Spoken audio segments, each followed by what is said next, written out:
Methods of operation and signature. Um, this is kind of getting deeper into this aspect. We talked about as it states up here, the rationale for psychological profiling, and we're finally getting into a little bit more the meat of things as far as what someone's actually doing or thinking at the time that they commit a particular crime.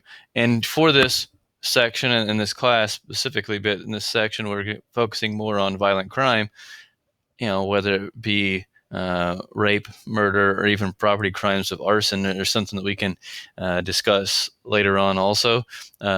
We will, if time permits, we'll talk about things like crimes against children, but we'll just see where things progress. But for today, let's go ahead and focus on the method of operation and signature, because a lot of times people get those confused, especially in TV, or movies. They'll talk about this, or that's someone's signature. Well, really, what they're describing isn't the person's signature; it's the MO or modus operandi, and sometimes those two get swapped.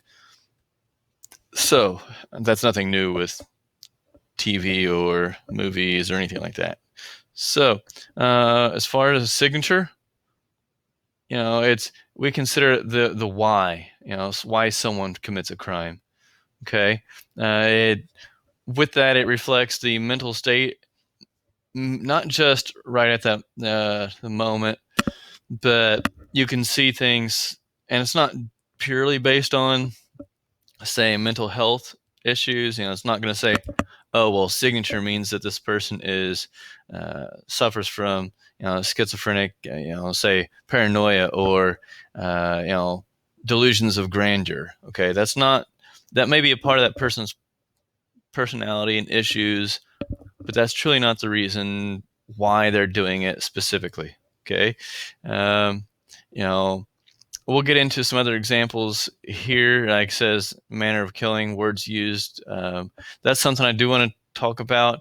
We'll go ahead and cover that first, and I'll come back to what I want to talk about with some other things with signature, some other people specifically.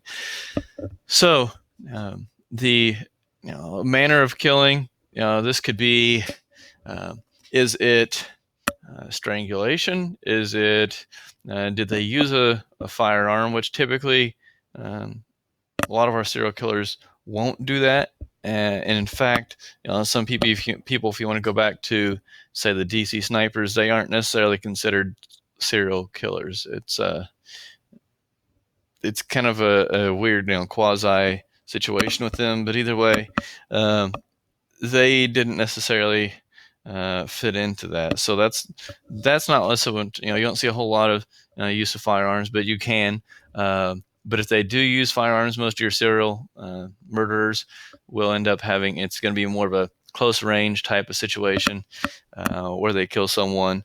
Or if it's someone like Richard Kuklinski, part of it is simply a part of they view it as a job they're just trying to get done. So it doesn't truly explain the why part of it.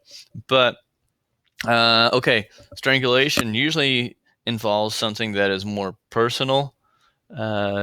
You have to be obviously over that person, controlling that person, and it feeds into that side of it. When you can control someone's air supply, or in essence strangulation, you cut off their blood supply. But as far as any of those methods that have to be hands-on, even the usage of knives, that kind of makes a difference. Even if we're getting away from, say, the murder side of it, if you want to look at, someone who uses duct tape, or some type of bondage, or some way of controlling an individual, okay, that matters. There's a difference between, we'll talk about this difference between organized and disorganized.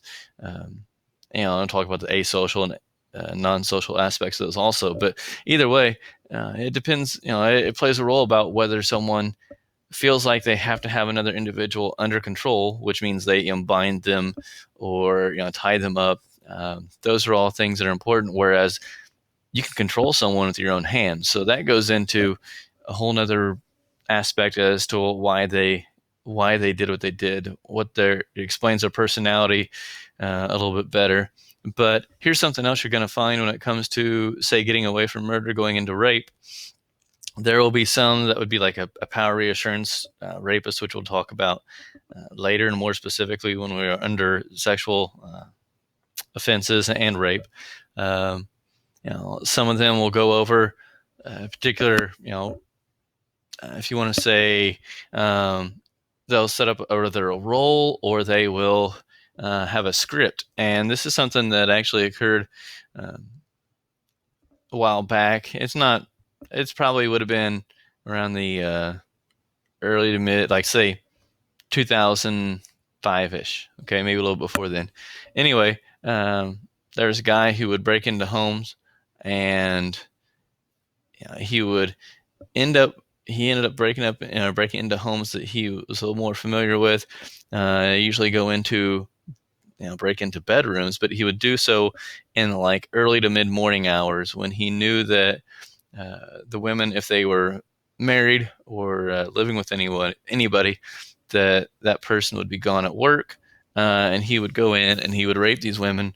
And during the actual rape, he would find them wherever they were in the house, take them back to the bedroom, rape them, and during the rape, he would basically have a script for them, or at least say, he would ask them questions like, am I good? Am I better than your husband? Am I good, doing well, or whatever, however he wanted to word it. He would usually say, though, am I better than your husband, or am I doing, how good am I? And so this continued, and he'd had a number of victims, and the one in particular he went into, same way, which we'll talk about. I will try to remember to talk about this when it comes to MO. He used the same modus operandi to get in the house. Okay.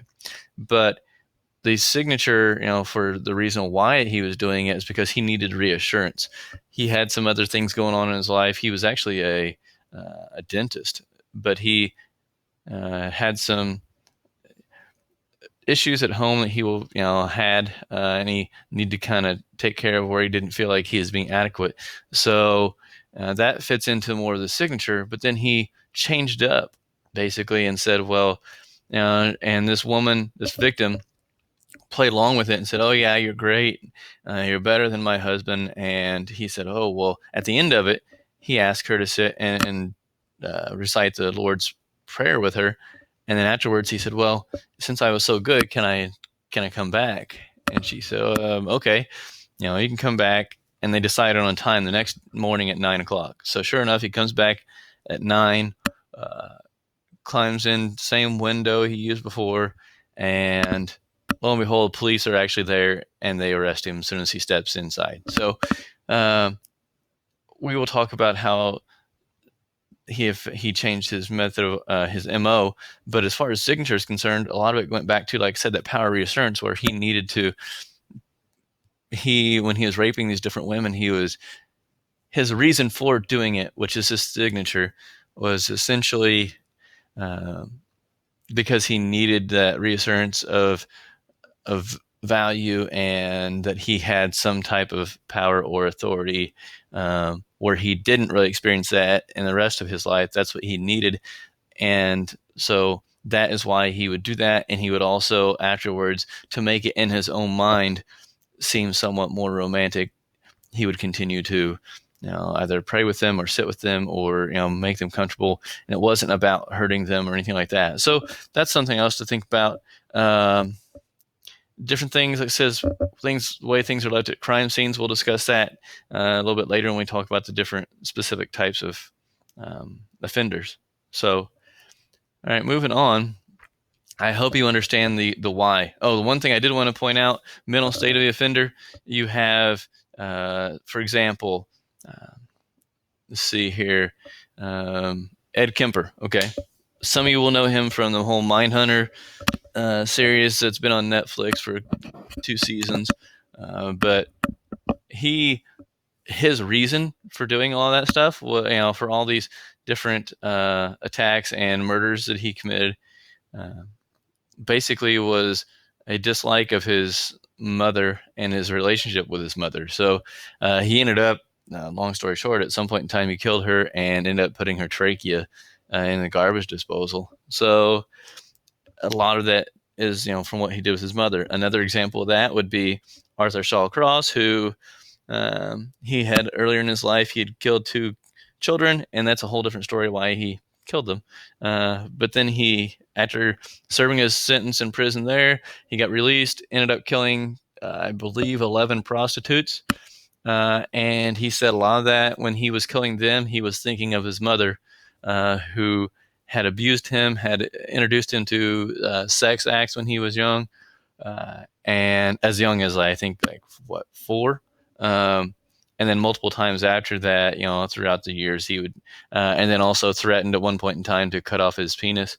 And he was, I think, only somewhere around 9 when she did that. So that's his signature as far as why he did what he did.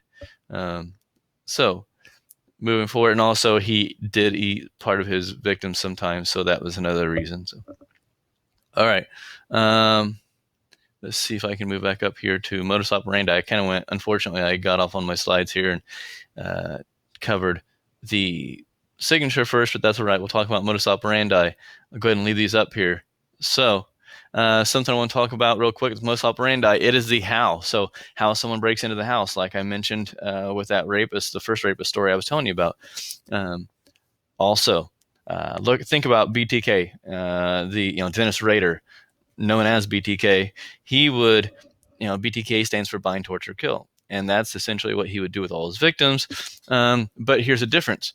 So even though he would bind them all and torture them all, he did it in different fashions. And that's what it's saying is, so even though he had the same idea of, I want to bind, torture, and kill these people, that's the idea is the same. But, so if you want to call it the how, he does do that. He's still binding, still torturing, and still killing each of these different victims, that he had, but he did it in different ways. So once again, like it says here, repeated only with slight changes, and it will remain similar. Okay, so he did it, whether he tied him up using rope, whether he used duct tape, zip ties, it really would not matter. And that's the same thing, with anybody, as far as if they're going to use these things, use those items, anything that accomplishes the same goal. Okay, that's what we're talking about. Modus operandi. Also, it reflects a personality. He did it because he wanted to torture people. So he was more so along the lines of sadistic. And we'll get into the different categories later. But also, someone, if it would have been different, if he would have felt the need to knock someone out, whether it be with a rock, I'd say that, but like some type of an object that he hit over the head, whether it be a bat, whether it be the use of chloroform or any other form of causing someone to lose consciousness, that's still a modus operandi. And what it speaks to is that's more so a disorganized person that doesn't feel confident enough in what they're doing. That's different from someone who, another one might be if you tie someone up in order to do something to them, but it's not because you want to just torture them and harass them and cause more pain for them. It's because you don't feel confident or competent enough in what you're doing to do it without those types of measures. So modus operandi is the how, and as you can see here, it will remain similar, and it reflects back on someone's personality. And then go back here to the signature side of it. It's the why, and the signature stays, even though modus operandi changes or can change a little bit, as far as, like I said, different ways of accomplishing the same thing. Signature will stay the same throughout.